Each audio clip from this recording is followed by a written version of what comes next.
Donc tu es psychanalyste, psychiatre, écrivain, éditeur, journaliste, ingénieur agronome. Tu as eu un parcours chahuté dont le fil, dis-tu, est la quête de la vérité. Tu m'as lu. Tu as dit dans une interview que chaque fois que tu croyais avoir affaire à la vérité, tu faisais tapis, comme on dit au poker, ce qui témoigne de la force de ton engagement. Dans tes jeunes années, tu t'es passionné pour le judaïsme et pour le communisme. C'est au cours de ton analyse avec Lacan, que tu relates dans ton livre « Le jour où Lacan m'a adopté », que tu redécouvres le judaïsme ainsi que ton désir d'être psychanalyste. Tu étais à cette époque ingénieur agronome, longtemps en Afrique et passionné par la culture du riz, au point d'en devenir un spécialiste. Au cours de cette analyse, tu entreprends des études de médecine et de psychiatrie. Ta thèse de médecine deviendra un livre, L'enfant illégitime, source talmudique de la psychanalyse. Tu envisages la dette de la psychanalyse à la pensée talmudique. Tu y as isolé dans les textes antiques des formules qui annoncent parfois avec une étonnante précision les théories freudiennes de l'interprétation des rêves, du mot d'esprit, de l'association libre, etc.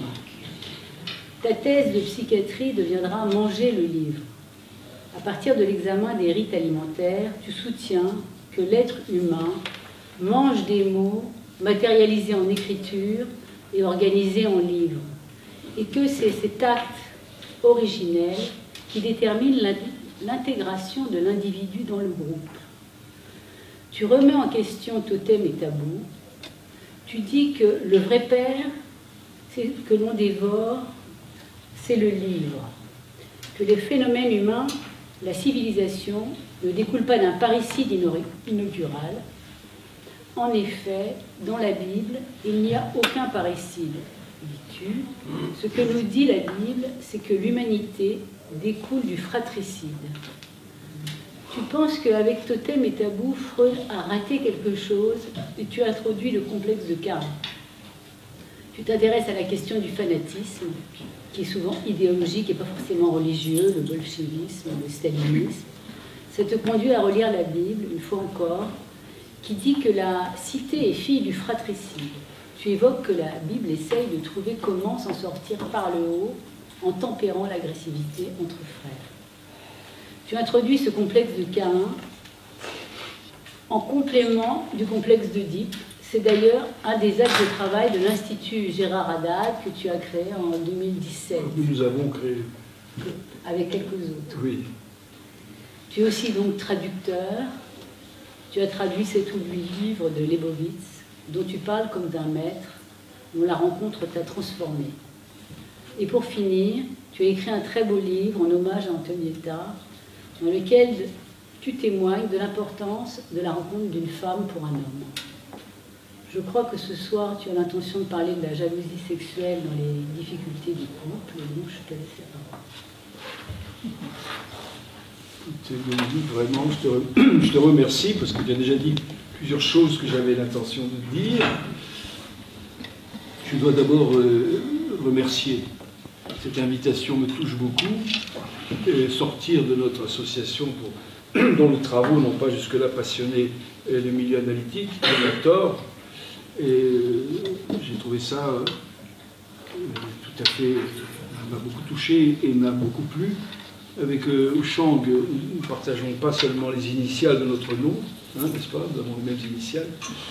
Nous sommes des amis fraternels, avec toute l'ambiguïté de ce mot, depuis 40 ans. Et voilà que ce soir, je me trouve parmi vous. Vous avez eu cette idée de créer une espèce de start-up de psychanalyse.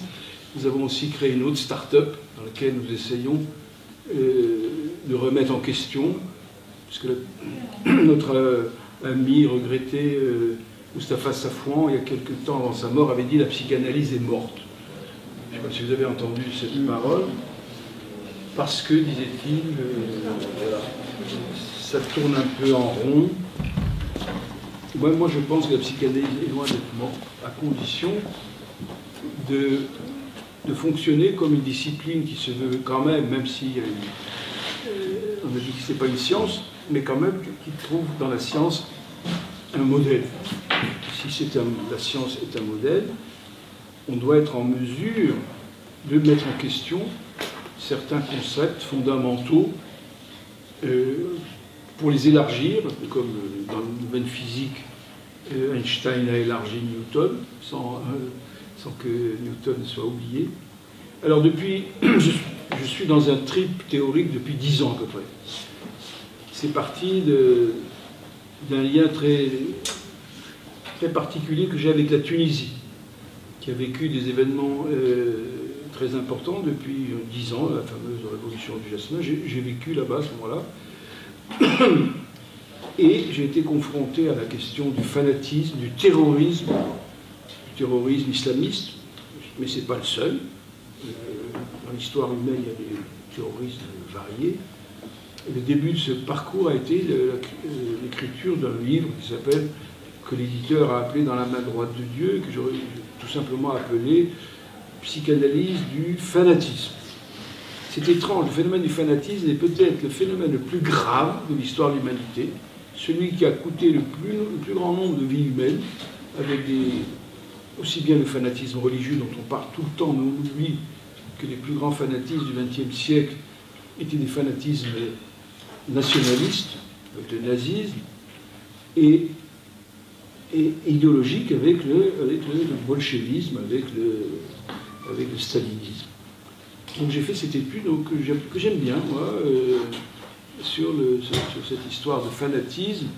Le titre, c'est Dans la main droite de Dieu, parce que l'éditeur avait trouvé dans le texte cette parabole très jolie de Lessing que rapporte Leibowitz, dans lequel Lessing il imagine que Dieu lui pose la question: que ferais-tu? J'ai dans ma main droite la vérité et dans la main gauche la recherche de la vérité, qu'est-ce que tu choisis? Et moi je réponds tristement: Seigneur, la vérité, garde-la pour toi, c'est ton affaire.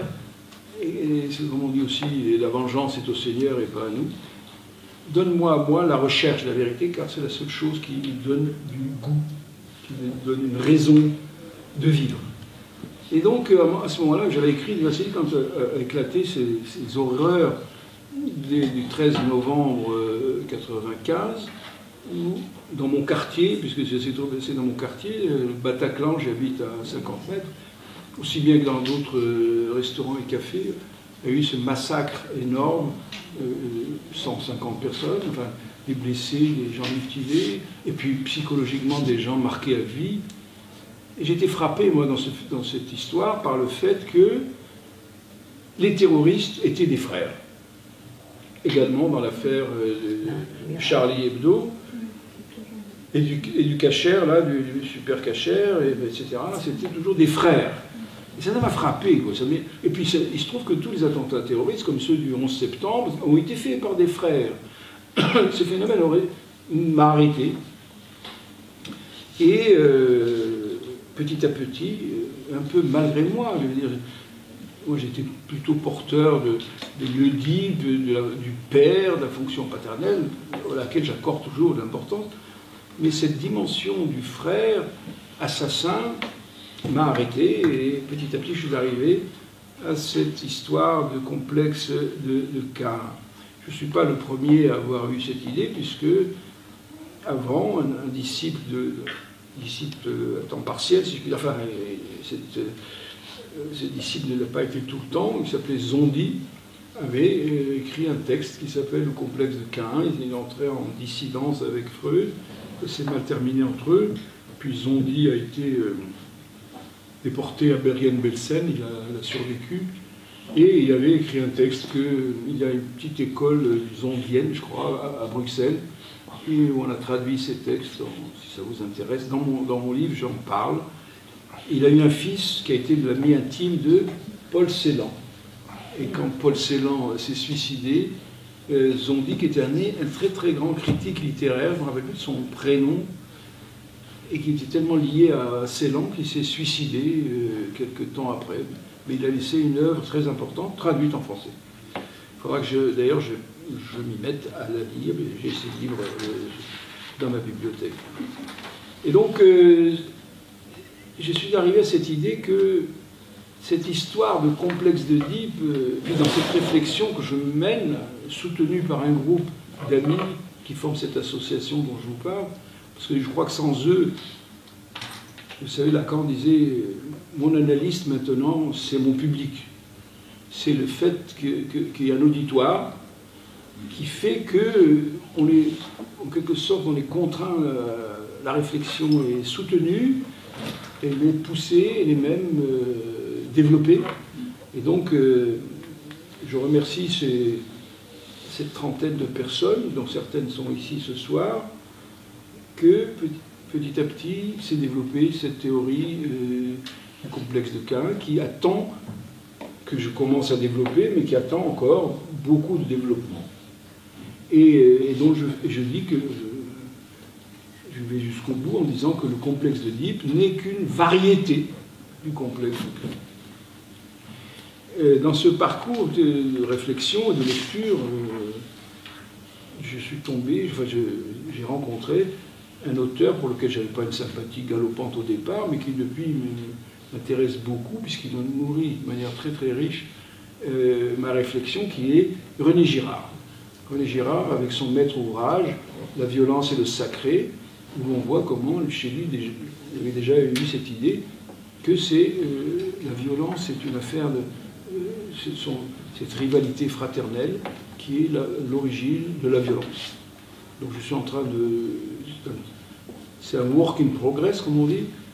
Je suis en train de reprendre, de lire attentivement, plume à la main, cet ouvrage que je trouve très riche qui s'appelle La violence et le sacré, dans lequel Girard rend un hommage vibrant d'ailleurs à Freud, à Lacan, à Lévi-Strauss, et curieusement les psychanalystes ne l'aiment pas. Vous savez, les psychanalystes, c'est une race un peu spéciale, un peu antipathique, je trouve.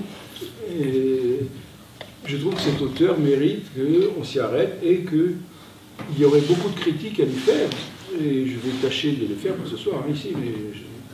Mais avant de faire des critiques, il y a quelque chose à recevoir, un enseignement à prendre et à enrichir, il nous enrichit. Et justement, à propos de la sexualité, qui est le thème de ce séminaire, n'est-ce pas, Girard pointe le fait que c'est un lieu où la violence peut se déchaîner. La question sexuelle est un des facteurs de la violence parce que, à cause des rivalités, dit-il, c'est lui qui dit ça, des jalousies, des malentendus. Et donc c'est à la lumière, je vous ai un peu brossé à grands traits cette toile de fond de contexte dans lequel je vais essayer de tenir ce soir un propos. J'espère qu'il a quelques valeurs, c'est pas évident, enfin on verra bien sur pièce. Donc c'est à la lumière de ce remaniement que je reprends un grand nombre de données cliniques. C'est fou comment la psychanalyse a été aveugle sur la question de la rivalité fraternelle, qui est fondamentale. Beaucoup de gens viennent me voir maintenant et me disent « Vous ne pouvez pas savoir le bien que vous nous faites, parce que dans ma cure, chaque fois que je parle de mon frère ou de ma sœur, le psychanalyste, il y a un proche dans ma famille qui m'a raconté comment, chaque fois qu'il voulait aborder ces conflits qu'il avait avec son frère, son analyse, qui est une éminente analyse, hein, c'est pas d'ailleurs plus de ce monde, elle disait, venons à l'essentiel. L'essentiel, c'est le Bible. Et bien l'essentiel, c'est le conflit de Cain. Et ça libère beaucoup de paroles dans les cures. Et des gens viennent me voir à ce titre. Donc c'est à la lumière de ce remaniement théorique, un peu hérétique peut-être pour certains, et dans le respect que j'ai, il ne s'agit pas ni de table rase, ni de rejet, il s'agit de développer quelque chose, un patrimoine qui est celui qui est le nôtre, en tant qu'élève de Freud et de Lacan.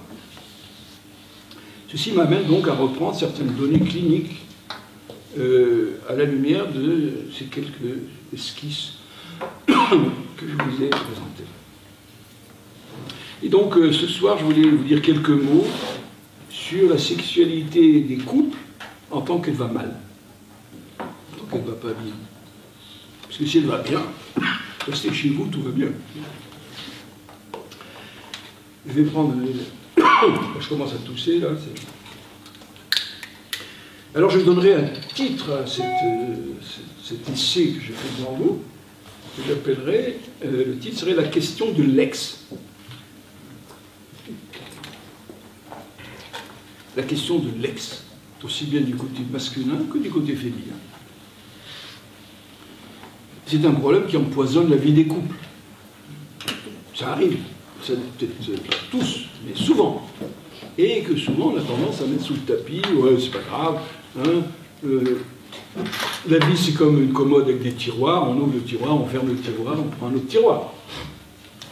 Nous savons bien que c'est pas comme ça. En tout cas, quelqu'un me disait il n'y a pas longtemps, un patient me disait « Moi, j'ai pas de problème de ce côté-là. » Ben, je lui dis « C'est très bien, mais c'est pas à la clinique. Votre couple marche bien, donc très bien pour vous. » Vous savez que Lacan avait pointé, à propos de son séminaire sur Ernest Jones, que Jones avait un problème avec Nora, sa femme, qu'il aimait beaucoup, parce qu'elle avait aimé un autre homme avant lui. Et il avait mal supporté ça. Et ça a joué dans toute sa problématique à Jones. Alors, nous, les psychanalystes, comment on se sent... Vous savez, la psychanalyse, au fond, on peut être fragile, je trouve. Il y a une fragilité du discours psychanalytique qui l'oblige toujours à chercher un appui ailleurs, dans une discipline autre, par exemple l'ethnologie, ou dans la littérature. Freud, tout de suite, hop, Oedipus Rex de Sophocle, ou Hamlet. Et bien ce soir, je vais me servir aussi, je vais continuer dans cette bonne tradition. Et bien Lacan, par exemple, c'était Claudel. À propos de la trilogie de Claudel, c'est là qu'il va élaborer son concept, qui devait donner lieu à un séminaire. Vous savez, toute cette histoire du nom du père. Claudel avait pointé l'existence de ce qu'il appelait le père humilié. Le père moderne est un père humilié. Et une bonne partie de la clinique repose sur ce père carent, ce père humilié, ce père insuffisant, etc. etc. Alors moi, j'ai choisi aussi un livre. Hein, je fais comme dans la tradition. Ce livre est un roman célèbre, vous l'avez vu dans la... Et c'est celui d'Albert Cohen, qui s'appelle Belle du Seigneur. Belle du Seigneur, qui était un livre. Je ne comprends pas pourquoi, je l'ai lu, j'ai pas du tout, je l'ai lu tout de suite. Son message me paraît pas génial. Et il est encensé. Mitterrand disait, bon, bref, il avait de la chance, Albert Cohen. Il a écrit ce livre dans lequel, Belle du Seigneur, que certains d'entre vous ont peut-être lu, moi on m'a obligé presque à le lire, je l'ai lu. Là, il y a un surmoi des amis. Comment tu n'as pas lu Belle du Seigneur? Comment tu n'as pas lu René Girard? Comment tu n'as pas lu ça? J'ai lu. Et donc, Belle du Seigneur, vous avez, il y a quelques personnages. C'est un livre remarquablement écrit. Bon. Et il y a surtout deux personnages principaux. Une femme, merveilleuse, je pense, Ariane, et un homme, Solal. Voilà. Alors, dans un de mes livres, j'avais parlé du syndrome de Solal. On me disait toujours, c'est quoi le syndrome de Solal? Et bien ce soir, vous allez le savoir. Et vous savez, ce Solal, vous vous rappelez peut-être ceux qui l'ont lu, c'est un personnage, un juif oriental, bon, qui était à la Société des... qui avait un poste important, avant-guerre, et qui avait un succès chez les femmes. Et il est tombé amoureux d'une dame qui s'appelle Ariane, qui était mariée à un petit bureaucrate, un homme sans brillant, un peu médiocre. Et Solal, comme vous le savez, enfin je ne sais pas, vous l'avez peut-être, je ne vais pas répéter ce que vous avez peut-être lu, Solal veut conquérir Ariane. Et il monte par la fenêtre, il fait des trucs assez curieux, et il y a une scène assez curieuse, il dit « En 3 heures, je vais vous séduire ». Dire ça à une femme, c'est un peu cavalier, il faut des fois plus de temps que ça, quand ça se produit. Bref, il séduit Ariane, il l'enlève, et ils vont convoler, donc il divorce de son couillon, là, et ils vont convoler en juste noces, c'est l'amour, et c'est parfait, et c'est voilà, tout va bien. Hélas, donc les deux amants se mettent en ménage, c'est le paradis, quoi. Sauf que, on ne sait pas pourquoi, s'infiltre dans la tête du brave Solal, un phénomène étrange se produit en lui. Petit à petit, il va arriver à ne plus supporter que sa femme, Ariane, qu'il adore, ait fait l'amour avec ce crétin de mari qu'elle avait avant. Elle avait même eu une liaison, en plus. Elle avait tout faux. Et cette idée que Ariane, que le beau corps d'Ariane a été touché par d'autres mains que les siennes, que son sexe avait été pénétré par un autre ou des autres, qu'elle avait peut-être joui avec d'autres, et bien tout ça devient de plus en plus insupportable. Tellement insupportable. Vous savez la fin de l'affaire, il mène une vie de chien, cette pauvre Ariane. Elle n'aurait pu le quitter. Sauf que la névrose, vous savez ce que c'est une prison. Les gens disent, ah ben elle avait qu'à le quitter, hein. Eh ben oui. Mais quand vous êtes amoureux et tout ça, une névrose comme ça, une espèce de prison dans laquelle vous êtes, ça se termine très mal, comme vous le savez, ils se suicident tous les deux. Jusqu'où ça a été, cette affaire. Donc c'est ça le complexe, le syndrome de Solal dont j'ai parlé, et dont il arrive souvent que les uns et les autres, nous en souffrons, malgré toutes les cloisons et les tiroirs qu'on ouvre, qu'on ferme. Alors c'est un syndrome, je pense, si James Joyce l'a eu, qui nous dit que Lacan ne l'a pas eu avec Sylvia, qui s'appelait Bataille. Je laisse la question ouverte, qu'il ait repéré ça chez Joyce. Je pense que c'est la chose la plus humaine qui soit. C'est un symptôme, un syndrome, comme les allons voulez, dont l'intensité, Dieu merci, est variable. Elle peut être légère, comme toutes les maladies, comme tout. Il y a des Covid légers, il y a des Covid graves. Ben, c'est pas grave aussi dans ce cas. Nous rappelons quand même, nous sommes des esprits libres. Nous sommes dans une société moderne. Nous sommes libérés. Vous savez dans quel monde nous vivons? C'est bêtise totale.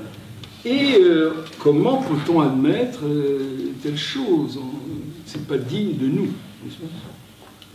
Et donc, c'est généralement, je dirais même pas refoulé, je dirais mis sous le tapis, écarté, dénié, tout ce que vous voulez.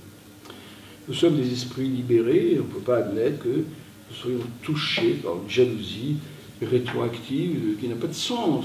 Puisque, au fond, ça y est, la page est tournée. Eh bien oui, mais les pages dans les névroses ne tournent pas. Je pense que le plus grave dans l'affaire, c'est que ce syndrome, on ne va pas en parler, n'est-ce pas? On va... pas pour nous. Mais vous savez comment ça se passe? Les affects, ça se déplace. Ça se déplace, monsieur ou madame, parce que là, on est à égalité, les hommes et les femmes. Peut-être plus chez les hommes, d'ailleurs. Ça peut se déplacer et prendre un autre objet. Ça peut nourrir une certaine aigreur, une mauvaise humeur des partenaires. Ça peut nourrir une forme d'agressivité, etc., etc. Et ça peut créer la chaude ambiance, quelquefois, qui règne dans les meilleurs couples. Et ça peut conduire, quand ça va mal, à consulter. Et donc, en tant que dans la psychanalyse, le psychanalyste, même si, comme on dit, avec chaque patient, c'est comme si on recommence tout à zéro, mais quand même, on aime bien avoir quand même quelques repères, quelques notions. Alors comment est-ce que le psychanalyste, quand il est consulté pour cela, ou que la chose émerge dans le cours de l'analyse, comment il peut interpréter cela? Alors nous avons notre vieux cheval de bataille, un peu fatigué par les temps qui courent, qu'on appelle l'Oedipe. C'est l'Oedipe. Est-ce que le rival, qui n'est plus là, n'a pas revêtu les habits du père? Hein, c'est le père qui revient. Ou c'est la mère qui revient dans le cas. ou c'est la sœur, non, plutôt la mère. Eh bien, on parle souvent de la peur de rencontrer le pénis du père dans le vagin de la belle. Ça peut aller.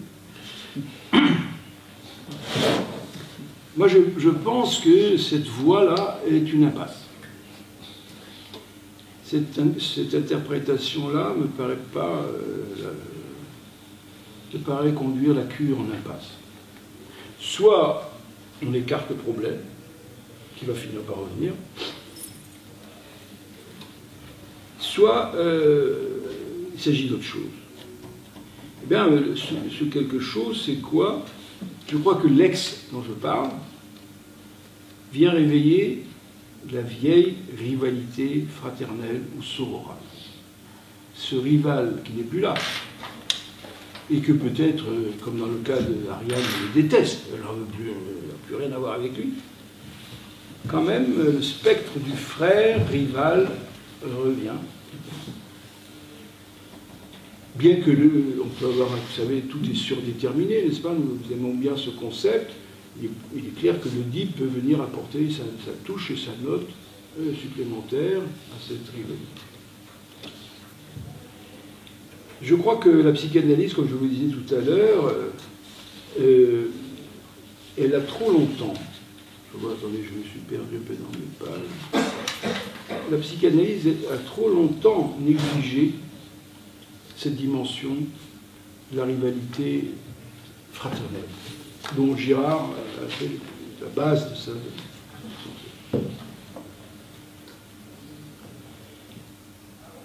Et surtout chez les obsessionnels, la cure menée dans ce sens-là, je peux vous garantir ce facture, qu'elle mène qu'à une impasse, et elle va même renforcer les symptômes obsessionnels, bétonnement en quelque sorte du symptôme obsessionnel.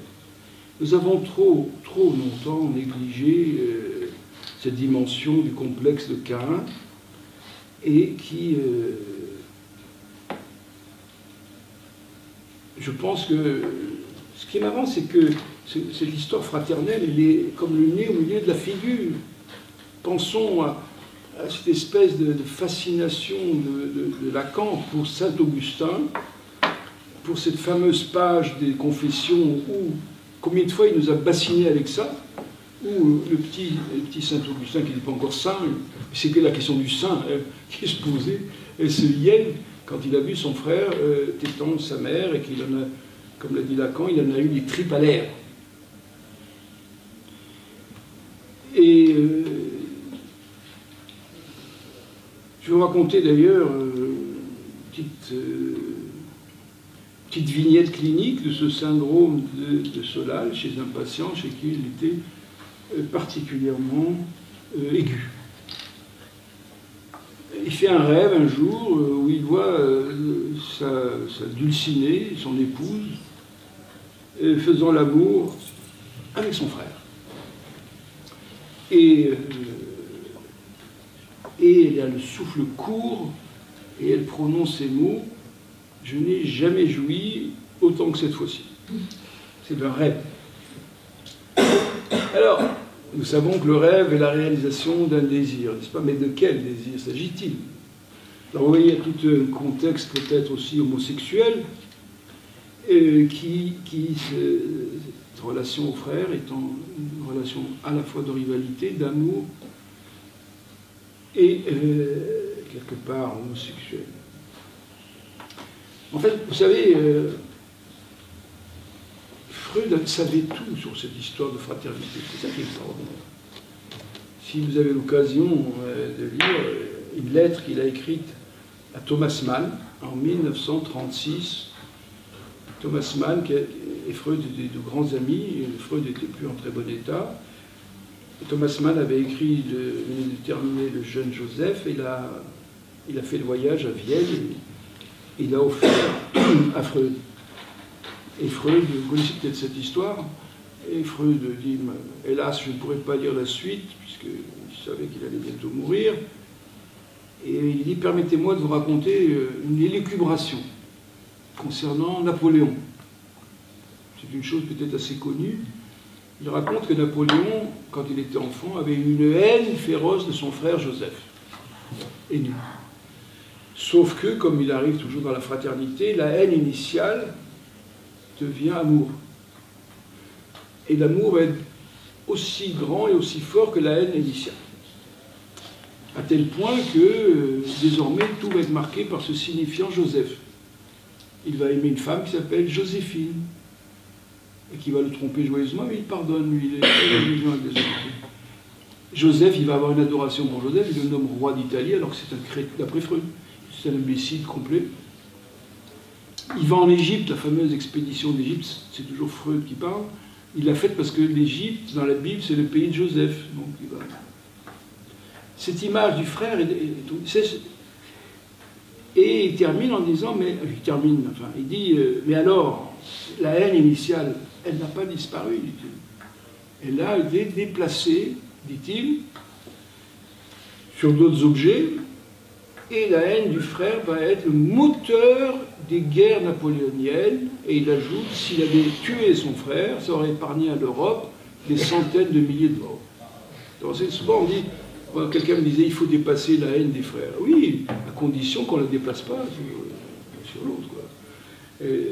Moi j'aime mon frère, mais les immigrants, les migrants, les arabes, les juifs, je ne sais pas qui, les non-vaccinés, actuellement c'est les non-vaccinés. Si vous n'êtes pas vacciné, vous êtes pestiféré. C'est une horreur avec ça. On voit à la télévision des choses qu'on ne croyait pas pouvoir entendre. Donc cette haine, elle est déplacée sur le non-vacciné, sur l'arabe, le migrant. C'est mobile. La libido est quelque chose de bien mobile.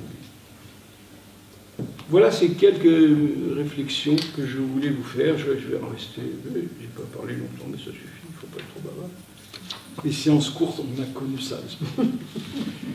Voilà pour ce que je avais envie de vous dire, un développement du travail que je fais avec ce sympathique groupe, auquel d'ailleurs au demeurant vous pouvez adhérer. Et on peut adhérer à plusieurs associations en même temps. La cotisation n'est pas très élevée. C'est plus cher chez nous, vous pouvez venir. Oui, c'est très cher chez vous. On n'a pas tous les moyens de chez nous, c'est les bons marchés. Puis, à la fin de l'année, on fait une grande gardelle partie à la campagne. Vous nous envoyez votre texte. Je vais vous le taper. Vous le taperez, d'accord. Vous savez, contre mon texte, c'est ce que je dis.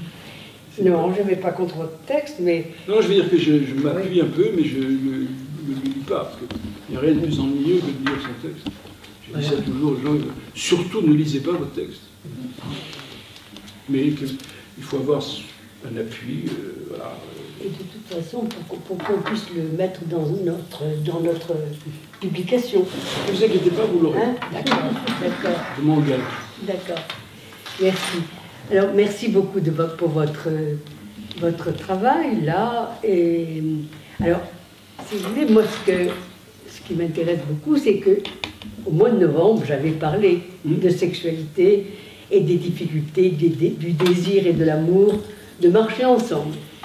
Et j'avais donné une vignette clinique dans laquelle j'expliquais un couple à l'arrivée de son premier enfant, dont le désir sexuel de part et d'autre avait complètement disparu. Et brusquement, une jalousie, peu importe qu'elle soit de la part de l'homme ou de la femme, c'est-à-dire un tiers surgit, réel ou imaginaire, peu importe, et fini la fatigue, fini l'exténuation du désir, le désir repart. Et là, c'est la jalousie sympathique qui va booster le désir un peu fatigué, un peu éreinté. C'est de la jalousie, c'est quand même le fantasme, puisque c'est vrai ou c'est pas vrai, peu importe, mais c'est le fantasme d'un tiers dans le couple qui va booster le désir.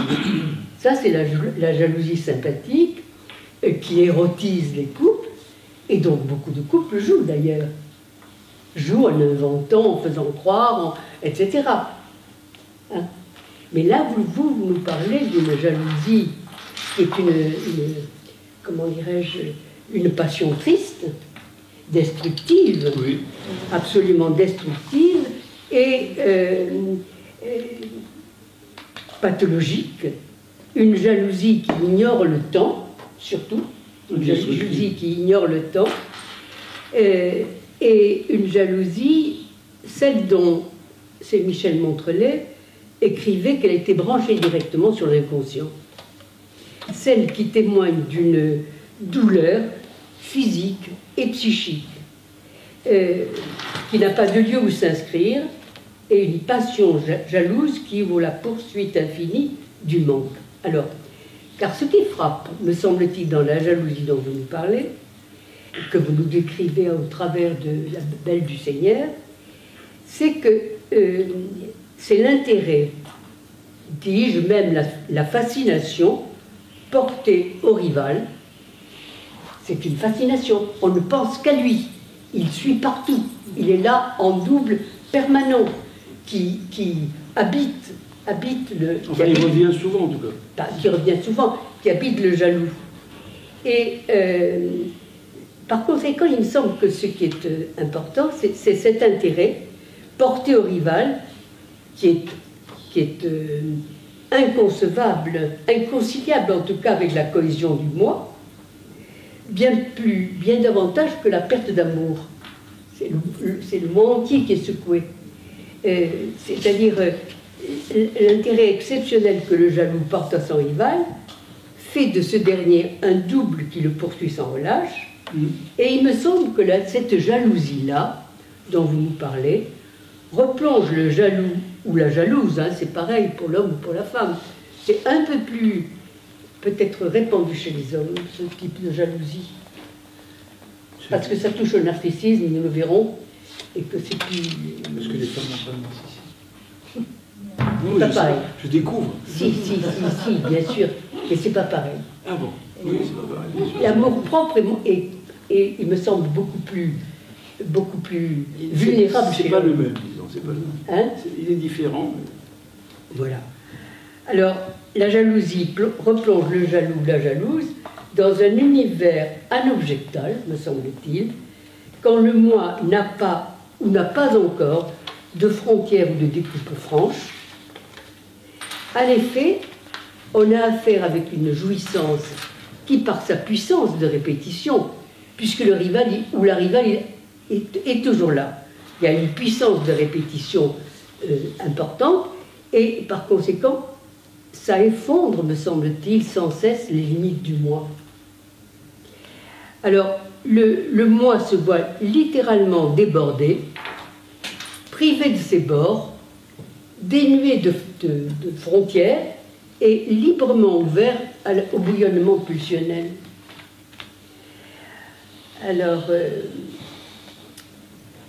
Raban a parlé d'images et d'affects contradictoires, d'amour et de haine, qui précipitent vers l'identification au rival envié, et en même temps le repousse. Il y a comme un emballement imaginaire dans la jalousie, un emballement imaginaire, puisque c'est uniquement du fantasme, puisque dans le syndrome de l'ex, dont vous avez parlé, il a disparu. En tout cas, il n'est plus là, efficient, si vous voulez. Par conséquent, c'est un emballement imaginaire. La seule chose qui n'est pas imaginaire dans cette jalousie-là, c'est la perte de maîtrise sur l'objet aimé, cet objet aimé qui oriente la vie. Alors, il me semble que l'image du rival ou de la rivale dans ces cas-là n'est pas simplement narcissique, mais elle s'incarne dans une identification projective au corps de l'autre. Elle se déploie dans le réel d'un double qui peut devenir actif et persécuteur, puisque jouissant du ravage qu'il opère chez le jaloux. Et justement, vous avez parlé de l'observation bien connue de Saint-Augustin, dont on a dit c'est de l'envie, c'est pas de la jalousie. Mais il me semble que la jalousie, elle est faite d'envie. L'envie est présente dans la jalousie. On envie le rival bienheureux, ou la rivale... dans cela, le bienheureux, c'est lui, en plus. Oui, oui. Le pauvre, il est... Il est rejeté, il a été humilié. Alors, L'heureux, c'est Solal, il a gagné la... il me semble que... Le gros lot, il a gagné. Oui, bien sûr. Alors qu'est-ce que... Oui, oui. Mais l'observation bien connue de Saint-Augustin atteste du caractère immédiat et primitif de cette projection qui touche au corps propre, puisque vous avez bien insisté sur cette pâleur, et on la retrouve chez Caïn d'ailleurs. Abel a été préféré à Caïn, et Caïn en a le visage complètement abattu. Ce sont les mots. Hein. Exactement comme pour la situation, comme pour l'enfant au sein, pendu au sein, que décrit Saint-Augustin. Il insiste sur la pâleur. Je crois que les mots, c'est... il ne pouvait, sans pâlir, arrêter son regard à la vue de son frère sur cette complétude dont il était exclu. Hein? Par conséquent, ça touche au corps. Dans les deux cas, le cas de Caïn comme dans le cas de l'enfant appendu au sein, il y a un effet sur le corps, la pâleur ou le visage abattu. Alors justement, il me semble que Lacan a dit quelque chose de très intéressant, a écrit quelque chose de très intéressant dans les complexes familiaux et la formation de l'individu, où il dit que c'est la situation, c'est tout spécial. Alors je lis la phrase, hein, c'est tout spécialement dans la situation fraternelle primitive que l'agressivité se démontre secondaire, et c'est là où vous n'êtes pas, peut-être, il n'est pas d'accord tout à fait, vous n'êtes pas d'accord avec lui. C'est tout spécialement dans la situation fraternelle primitive que l'agressivité se démontre secondaire à l'identification. Pour lui, l'identification est première et l'agressivité vient après. Et de toute façon, alors là c'est un peu en contradiction avec le fait que la haine vient avant l'amour. Oui. Hein? Voilà, ça c'est un peu en contradiction. Je ne sais pas comment on peut s'en débrouiller. Voilà. Alors, dans le deuxième temps de la passion amoureuse, de la passion jalouse plus exactement, on peut dire que celui de la vengeance, puisqu'il y a vengeance quelquefois, n'a rien à voir ni avec le sexe ni avec l'amour, mais a tout à voir avec la haine qui occupe désormais le champ entier de la jouissance, non en vue de satisfaire les pulsions sexuelles, mais les pulsions du moi, qui se sont retournées contre les pulsions sexuelles, me semble-t-il. Hein. Alors, il me semble que... Alors c'est là où peut-être on peut expliquer le geste de Solal. Bien sûr qu'il a gagné, il a conquis Ariel, certainement. Ariane, mais cette jalousie qui le dévore, cette passion triste qui le dévore, ne peut être, comment dirais-je, calmée que par sa perte à lui, son immolation à lui. À eux deux. À eux deux. Hein? Il l'entraîne dans la mort. Voilà. Ça n'est soluble, ce type de jalousie-là, que par l'immolation, je dirais même, ou le sacrifice, je ne sais pas comment on peut dire, c'est presque une immolation des deux amants, dans ce cas-là. Les deux époux. Les deux époux, oui. Enfin, on peut être époux et pas amant. Ils sont amants, quand même. Ils sont aussi amants. Hein? Amants, voilà.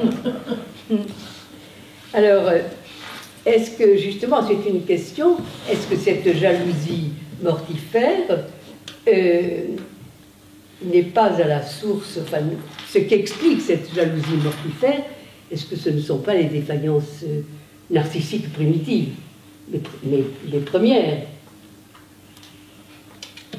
Vous avez le droit d'interpréter. L'idée qui me venait, c'est est-ce que c'est pas l'exemple type où l'objet tombe sur le moi? On est dans le cadre de la mélancolie, enfin, quelque chose comme ça. Mais vous portez la cause sur la rivalité fraternelle et sur cette rivalité fraternelle première, si vous voulez, est-ce que il n'y a pas autre chose qui serait des défaillances narcissiques, autres en tout cas, autres que la rivalité fraternelle, et qui expliquerait que les objets internes pour le jaloux de cette jalousie-là ne sont pas, comment dirais-je, une défaillance des objets internes pour ce jaloux-là. C'est une question. C'est une question. Et est-ce que c'est acceptable d'entendre ou d'avoir que l'objet est tombé sur le moi? C'est tout à fait, oui, bien sûr. Si vous voulez, moi je suis dans une réflexion qui est en cours. Je la trouve féconde parce que ça s'enchaîne, il y a des trucs qui viennent tout le temps. Alors, je voudrais revenir en arrière un peu. Lacan nous a balancé un truc qui s'appelle le stade du miroir, okay, dans lequel l'enfant, là, voyant son image dans le miroir, il jubile. Il faut que vous sachiez que Lacan, là-dessus, il a été un peu plagiaire. Il y a quelqu'un qui s'appelle Lucchesi. Ah ben oui. Ballon. Il ne cite pas. Un ami qui fait partie de l'école de la Coude, mais qui fait partie aussi de la société, qui s'appelle Lucchesi, a écrit un très joli livre sur cette histoire. J'ai raconté, moi, que dans mon expérience clinique, quand j'étais jeune psychiatre, je me suis amusé un jour à mettre un miroir devant un malade. Ça a déclenché une scène d'une violence inouïe, où le type voulait se détruire lui-même. Nous avons d'autres observations d'enfants, de bébés, tout ce que vous voulez, où on voit que, et Dolto l'avait dit, d'ailleurs à l'époque, moi j'étais pas content quand moi l'autre critiquait le maître. Bon, maintenant je vieillis, je me permets. Et Dolto n'avait pas tort. On observe que l'enfant, c'est pas vrai qu'il jubile devant le miroir. Il jubile parce que maman l'a dans ses bras, parce que papa aussi peut-être l'a dans ses bras. Mais seul devant le miroir, il est terrorisé. Je pense que... Attendez. C'est bien qu'il faut une parole. Oui, il faut une parole. Donc, s'il n'y a pas de parole, bonjour. Bonjour les dégâts. Donc, dans ma réflexion, on avait été conduit à ce que, au fond, le frère est bienvenu, en fait. Pourquoi il est bienvenu? Parce que, avant le frère ou la sœur, pour moi, un des grands traumatismes de l'existence, c'est la découverte de son image spéculaire, qui fait la découverte du double.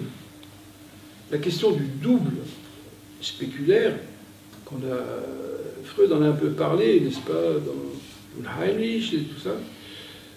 Et j'ai découvert avec étonnement que Girard, puisque je travaille là-dessus, il m'obsède un peu, Girard fait tout un chapitre sur l'angoisse du double, à tel point dans certaines civilisations, vous savez, nous sommes toujours un peu tributaires de l'ethnologie.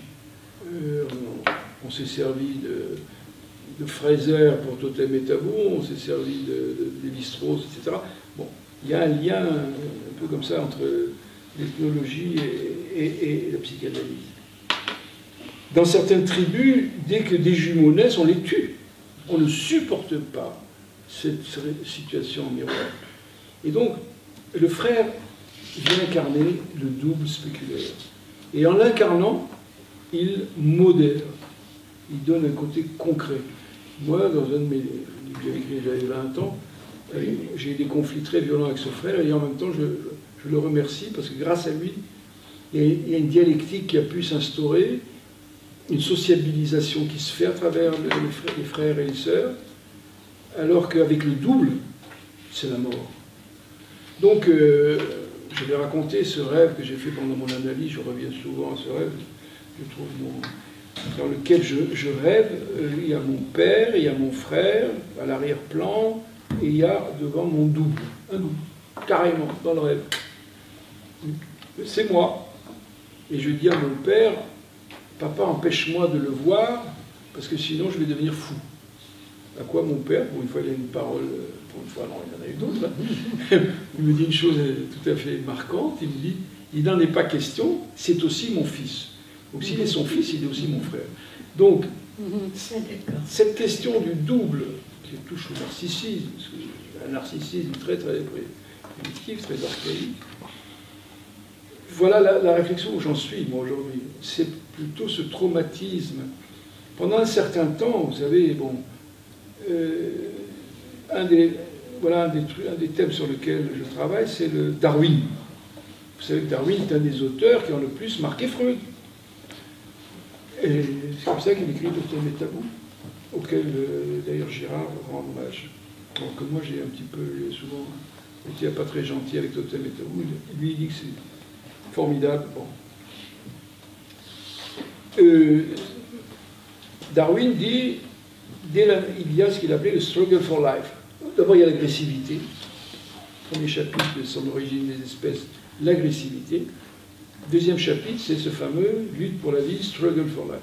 C'est-à-dire que le moindre graine qui germe dans une prairie, dès qu'elle sort, il faut qu'elle se bat un peu avec les autres brins d'herbe pour se faire une petite place au soleil. Il y en a beaucoup qui crèvent avant d'y arriver.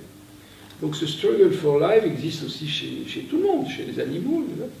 Sauf que chez le bébé, comme l'être humain est prématuré, cette lutte pour la vie, elle est déléguée aux parents. C'est eux qui luttent pour la vie de leur enfant.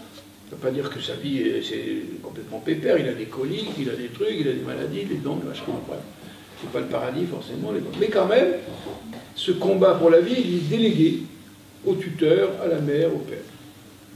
Et jusqu'au moment où là, ils forment une espèce de trinité, ou de je sais pas quoi, enfin, d'osmose entre le père et, disons, le tuteur, la mère, le plus souvent. Cette harmonie magnifique, cette monade, dirait Husserl, comment s'appelle l'autre là ? L'homme des monades, j'oublie son nom, là, le philosophe. Leibniz. Comment ? Leibniz. Leibniz, voilà. L'âge, c'est terrible pour les noms propres. Cette monade, elle joue, devant cette confrontation au double, à la dualité, au multiple. Qu'est-ce qu'on déteste, ça ? Qu'est-ce qu'on est bien entre nous, au chaud, tout seul. Hein, on aimerait bien être comme ça dans la solitude. Voilà un peu comment je vois les choses. Moi. Donc, le rival, dans le cas de Solal, c'est quand même incroyable. Ce pauvre rival, il n'est plus là. Non seulement il n'est pas là, mais il n'est pas du tout... C'est lui qui a perdu. Celui qui a gagné la mise, c'est lui.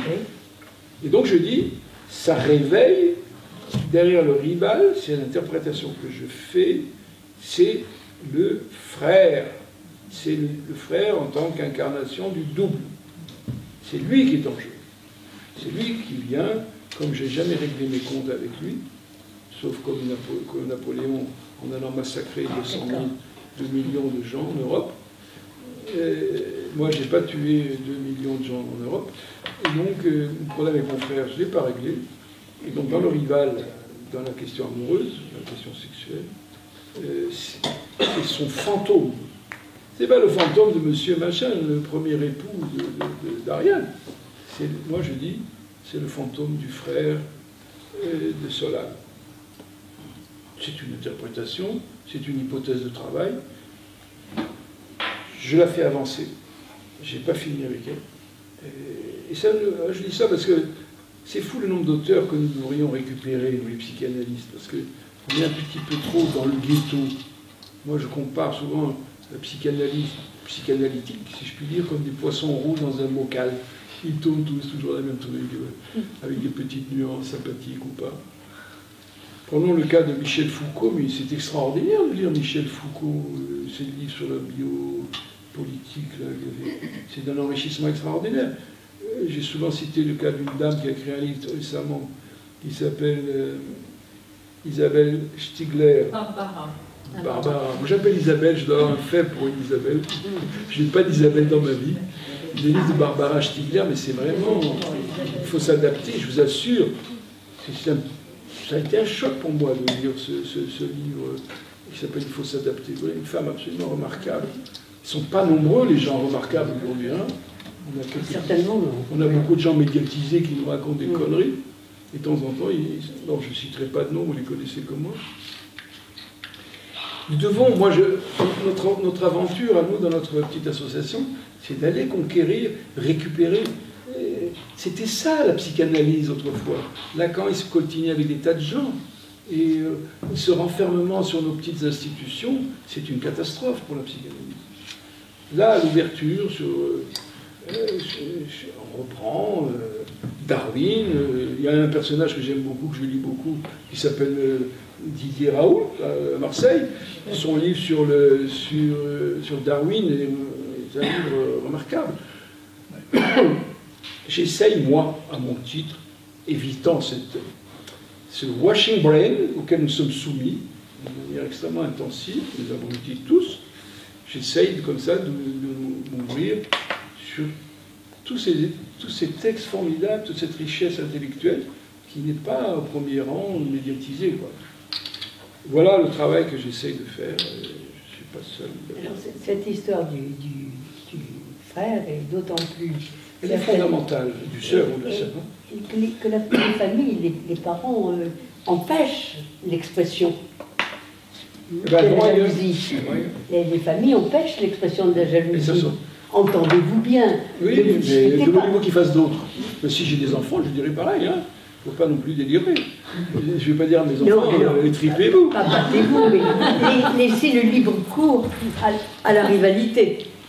Non, je ne sais pas. Vous savez, il y avait quelqu'un un jour qui a été voir Freud, il a dit, je viens d'avoir un maître, je viens d'avoir un enfant, cher maître, puisque vous nous avez dit toutes ces belles choses, comment je dois l'élever?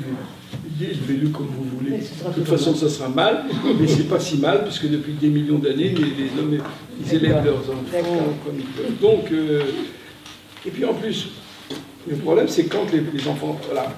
Je prends un sujet sur lequel j'ai beaucoup travaillé. Je m'excuse, je divague un peu là, mais bon, comme vous êtes sympathique, je suis permis. C'est la question, je me suis beaucoup intéressé, comme je suis très intéressé par l'islam.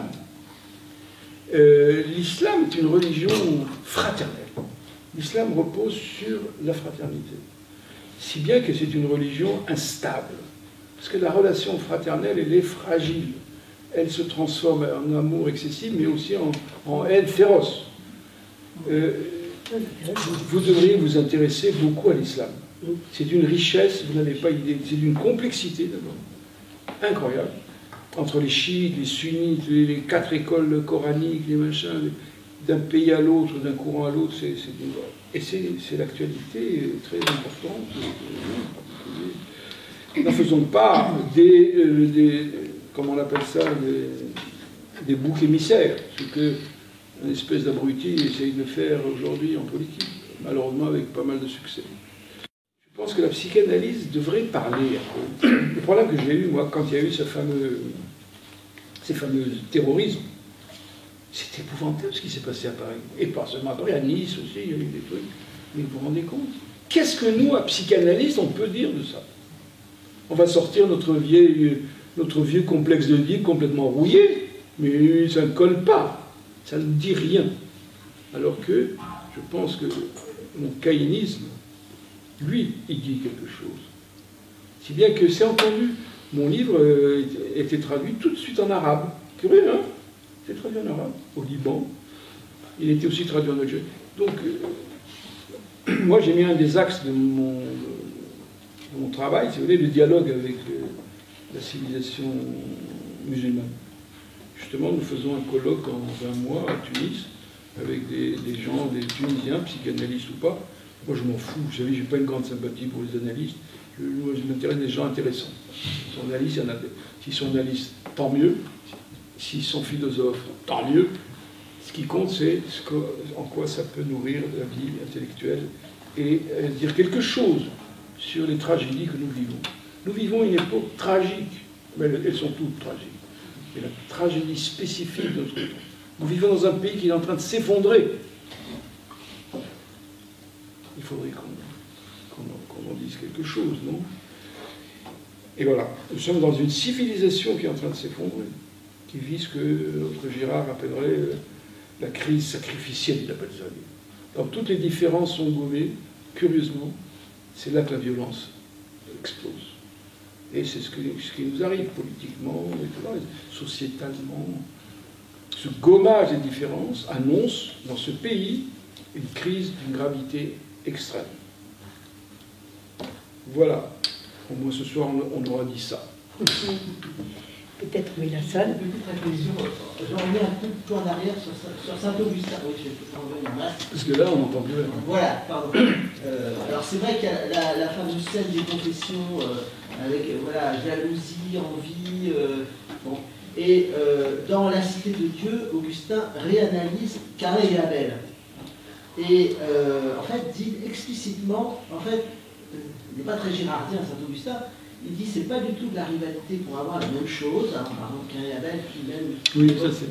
Rémus et Romulus, c'est pas pour que les deux frères veulent avoir la même chose, mais c'est la présence du diable. C'est vraiment la force diabolique qui entraîne ce type de conflit. Alors peut-être que transposer hein, des forces obscures, mais c'est voilà. quoi le dieu? Pardon, voilà, qu'est-ce que c'est que le diable? Et ça c'est intéressant.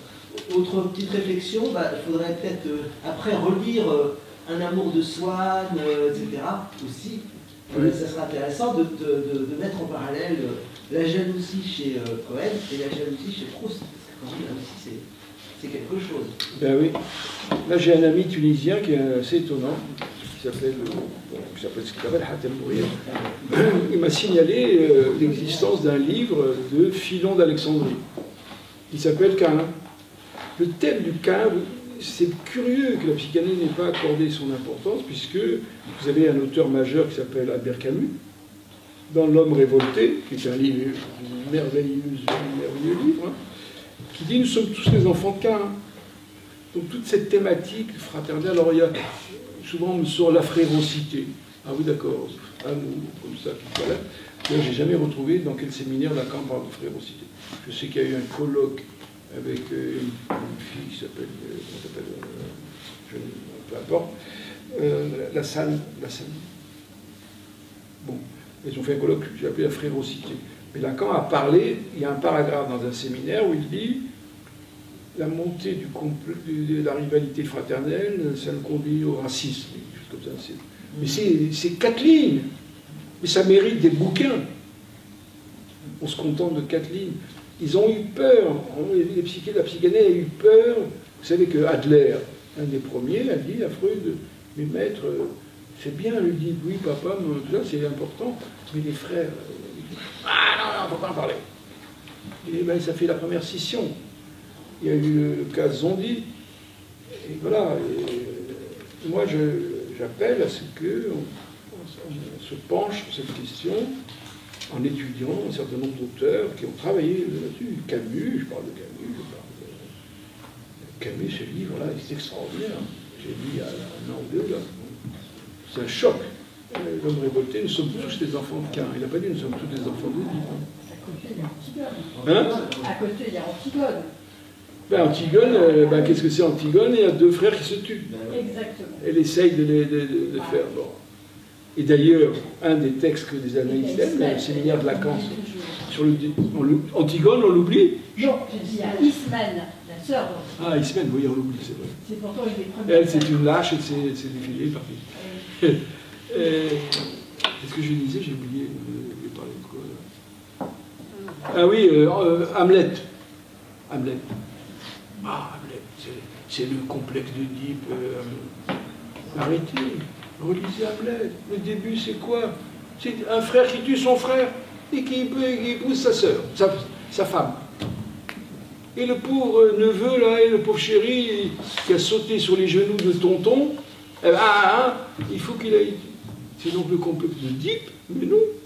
Il doit éponger le fratricide qui s'est passé avant le début de la pièce, n'est-ce pas? Le ghost là, qui arrive à cheval pour dire il faut que tu me venges, mais il faut venger un frère, un fratricide. Et ça, curieusement, il y a un non-dit, un refoulement majeur dans la psychanalyse. Je ne suis pas tout à fait d'accord avec ce que tu dis. C'est pas vrai? Dans Hamlet, il n'y a pas de fratricide au début? Si, non mais J'ai cru que vous étiez il y a trompé. toujours quelque chose de l'Oedipe qui est là, au point de vue structural, Ça commence Parce que comment? les deux frères, c'est par rapport au père ou à la mère qu'ils sont jaloux ensemble. La jalousie va se déplacer après, peut-être vers leur femme. Ils sont plus jaloux du frère, mais de leur femme, tu vois.